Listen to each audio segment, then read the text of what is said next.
All right, well, welcome back. This is part 2 of week 5. We're looking at the way the commercial and military revolutions play themselves out in the world at this time. And we are looking at this particular video, we're looking at the New World.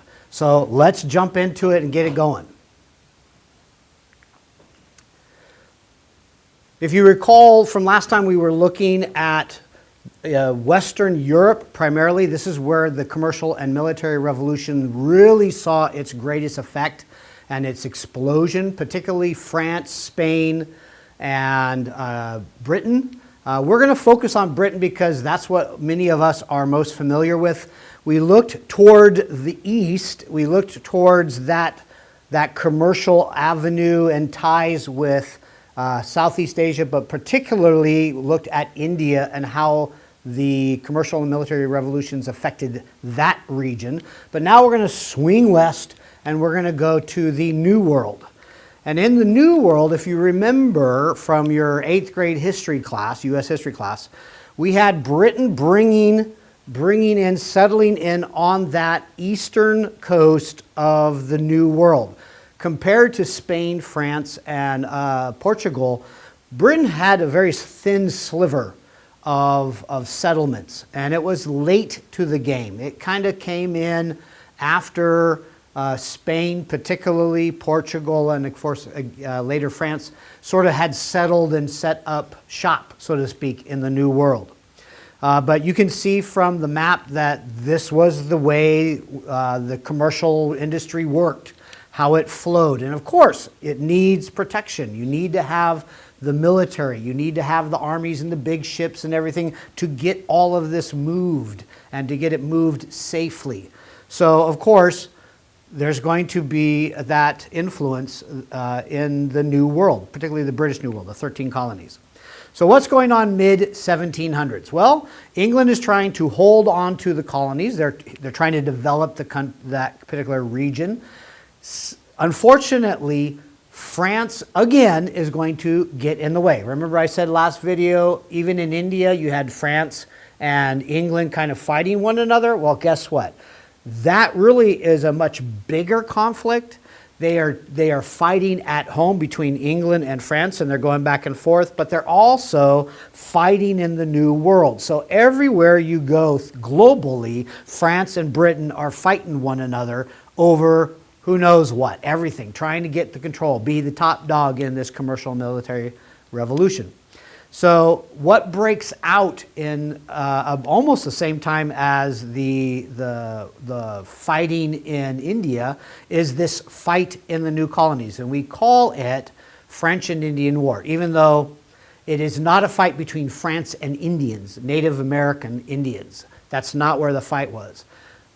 Both France and the colonies had Indian allies that did not like one another.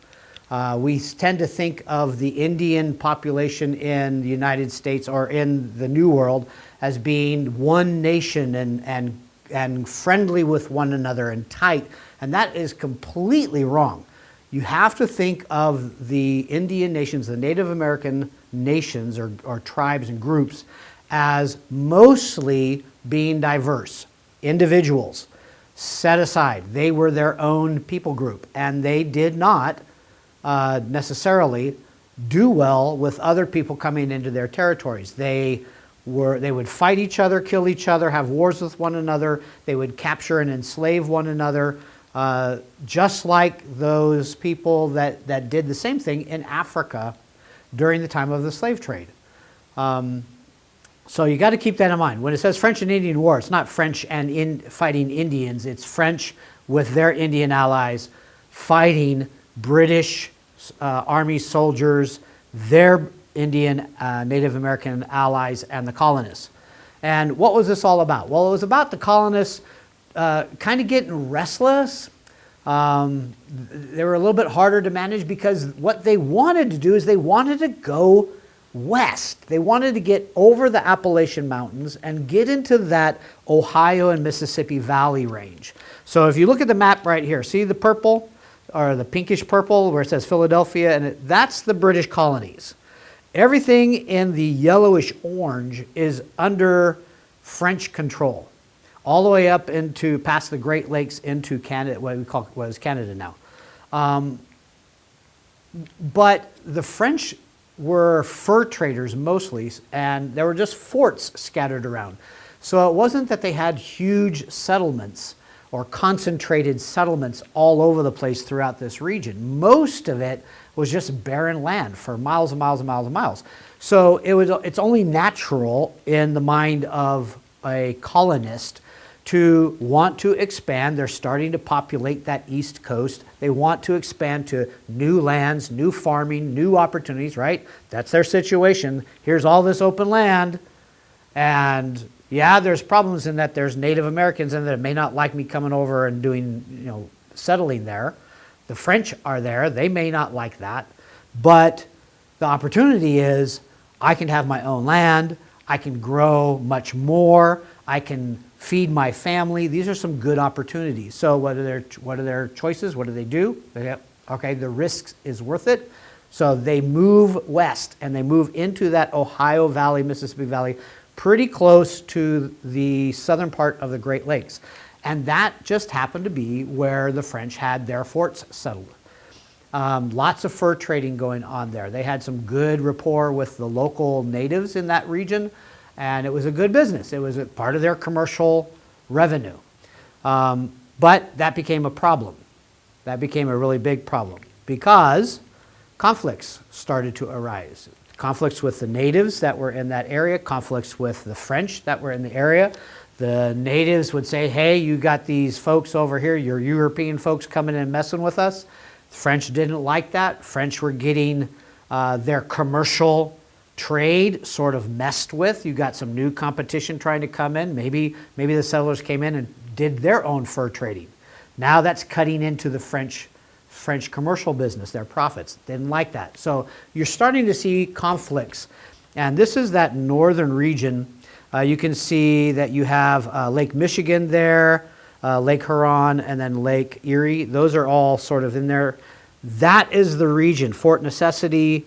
Those are the regions that these conflicts are going to come into big battles. Fort Necessity is set up by the colonists, British colonists. And as the conflict clashes, one of the things that, one of the famous people that come along is Colonel George Washington. He comes in and he sort of fights the day. They don't win the first one. So we have some issues. There are some battles that take place. And the colonists need reinforcements. They need power. And so in comes the British. They send in their armies and their navies, and they literally put the French and their Indian allies down. The battles take place and the war rises between France and Britain primarily. Back home as well. Like at the end, I said it starts up again and fights in India as well. So it's all over the globe. And by 1763, we end up with the French losing. Not only did they lose, they got beaten so badly that they gave up all of their territory. If you take a look, a lot of the Louisiana territory, that temporarily goes to Spain. But even immediately west of the Appalachian Mountains, that all turns purple. Canada turns purple. It all belongs to Britain now. So Britain has a lot more land. Now, that's like getting a whole new world. They need to figure out, well, what are they going to do with this opportunity of having all this extra land? Well, remember, though, Britain back home is fighting with France back home and is back in India fighting France in India. So is the focus going to be, hey, let's take a bunch of our armies and a bunch of our troops and a bunch of our military, a bunch of our resources, and let's haul them all the way across the Atlantic, and let's just kind of put them in there as the police in that open region that is very scarcely populated right this time? Is that a good use of resources? Well, of course not. That's not a good use of resources. So the British have to come up with a plan. What are they going to do to address this new opportunity? And so, just as a side note, this is a painting in 1770. It's by a British artist. It's called The Death of General Wolfe. General Wolfe was one of the big British generals that was part of the victorious battle at Quebec and won it. However, he was mortally wounded, and you can see him down here kind of dying in that dramatic pose. But I wanted to bring this up because not for his sake so much as look closely at the background. Do you see that on the background? That is one of the main reasons why the British won. The British Navy was unstoppable. Nobody could stop the British Navy. It was mighty, it was everywhere, and it was very mobile and very powerful. And so the artist captures the ships in the background of this great battle. That's just to keep it going. So back to the problem. Back to the problems. How does Britain manage, quote unquote, the colonists now? Do they put permanent armies and navies there? How do they control the trade and still get the revenue out of the colonies? I mean, after all, from the British perspective, the colonies are an instrument to bring revenue back to the motherland, back to the mother country, to bring the taxes and the trade back home. They're not necessarily of equal value, so to speak. They're not on equal terms. Nobody's in Parliament from the colonies. They don't go back to England and sit in Parliament and make laws. So the British government is kind of sitting there, what do we do? Well, one of the things that they do is they come up with a proclamation line of 1763. Now, if you're looking at the little red box there, that's basically the East Coast. That's where the colonies are settled, okay? And the blue line is that proclamation line that England sort of settles. And that proclamation line basically says, nobody can move west of there and settle. Leave it alone. No touchy-touchy kind of thing. And we want all of our colonies to really just pay attention to us, look towards us. This is where you want your future, is back towards England. This is what's important, this back and forth. You're going the other direction? No, we prohibit that. Navigation Act of 1751 through 1763. There's a series of them popped up. The Quartering Act. The Quartering Act literally said, you colonists, not only are you not allowed to move, you're allowed to expand, take advantage of this opportunity with all this new land that we've just claimed for ourselves, but you're going to house our military. We don't want to build it. You are going to provide it, and you're going to feed them, and you're going to take care of them. That was the Quartering Act. Navigation Act limited that colonial trade with England only. You cannot touch France. Well, of course, that's going to create some problems for the colonists, and we'll see what they do with that in our next series. And of course, what happens in the North America, we end up with the mercantile fiscal military state being established. The military is there, they're taking over, they're controlling things, they're enabling these companies, these monopoly companies, to do business and make loads of money for the king and back home, and they're restricting land. You can't go over the Appalachians. They're restricting trade. You can't trade with Spain and France and Italy. You can only go through us. And of course, the British kind of had this attitude, well, we came and we helped fight for you. Now you get to pay for the war. So we're going to increase taxes so that you can help us beat France, not only in your own area, but or to pay for what we did in your own area, but to pay for what is ongoing between England and France back home and in other parts of the world.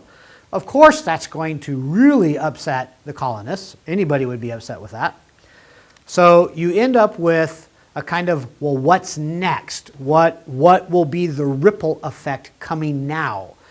We've had traditional history. We've had these shifts, partly brought on by the commercial revolution and exploration and trade.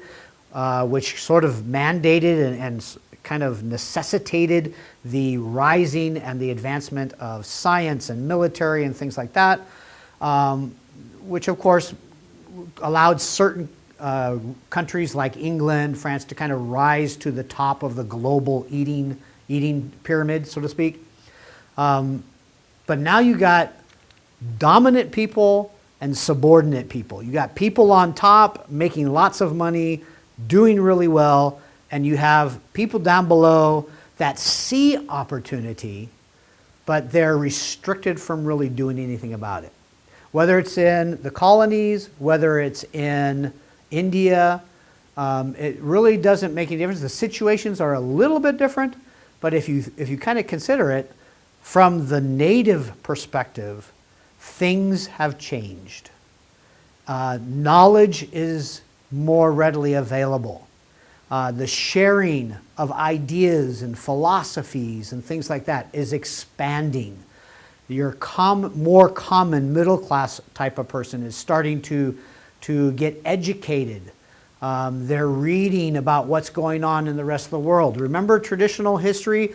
Information was very local, very tight-knit. Whatever happened in the world you probably wouldn't know about if you grew up during that time. Whatever happened in the village was kind of word of mouth, and you got it that way. Maybe the next village over you might know that somebody got married or whatever. But now you have information that is passing between colonies and 5,000, 6,000 miles away in Europe and back east in the Qing dynasty and Qing Empire.